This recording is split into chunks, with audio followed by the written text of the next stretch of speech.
बेटे उच्च श्रेणी में जो है मुस्लिम समाज में 3 श्रेणियों में बटा हुआ था। उच्च श्रेणी में अमीर, शेख, काजी, उलेमा आदि शामिल थे। इस श्रेणी में लोग बहुत ऐश्वर्य का जीवन व्यतीत करते थे। वे बड़े शानदार महलों में निवास करते थे। वे अपना अधिकांश समय जश्न मनाने और रंगरलियाँ मनाने में ही व्यतीत करते थे। उन्होंने अपने हरम में अनेक स्त्रियाँ रखी थीं। इन स्त्रियों के साथ वे अपना मनोरंजन करते थे। वास्तव में सुरा और सुंदरी उनके जीवन का प्रमुख अंग बन गए थे। उलेमा और काजी मुसलमानों के धार्मिक नेता होते थे।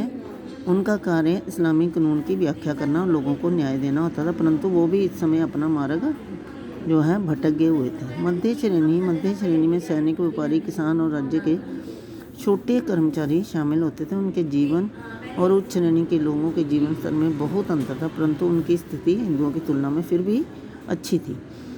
निम्न श्रेणी में दास और नौकर ही शामिल थे। उन्हें अपनी जीविका कमाने के लिए कड़ी मेहनत करनी पड़ी थी। उनका जीवन अच्छा नहीं था। उनके स्वामी उन पर बहुत ही अत्याचार करते थे। स्त्रियों की दशा में मुस्लिम समाज में स्त्रियों की स्थिति अच्छी नहीं थी।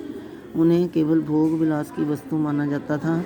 वह बहुत कम शिक्षित होती थी। उनमें पर्दा प्रथा काफ़ी प्रचलित थी और बहु विवाह की प्रथा भी प्रचलित थी।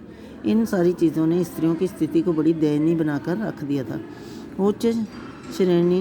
केवल उच्च श्रेणी से संबंधित स्त्रियां ही कुछ जो है उनके पास सुविधाएं थी, बाकियों के पास नहीं। भोजन श्रेणी में उच्च श्रेणी के मुसलमान कई प्रकार का खाना खाते थे। वे अपने समारोह में मांस, हलवा, पूड़ी, मक्खन आदि का प्रयोग करते थे। उनमें मदिरापान की प्रथा जो है वो भी प्रचलित थी, जहाँ तक कि मुस्लिम स्त्रियां भी मदिरापान करती थी। मदिरापान के अतिरिक्त अफीम आदि भांग का भी प्रयोग किया जाता था।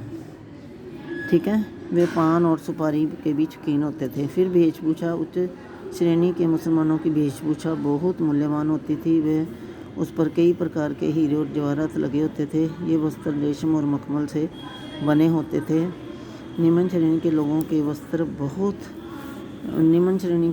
वस्त्र जो हैं सूत के होते थे।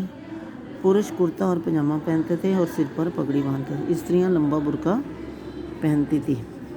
हिंदू समाज 15वीं और 16वीं शताब्दी के पंजाब का हिंदू समाज की जो विशेषताएं हैं वो इस प्रकार हैं। पहले जाति प्रथा।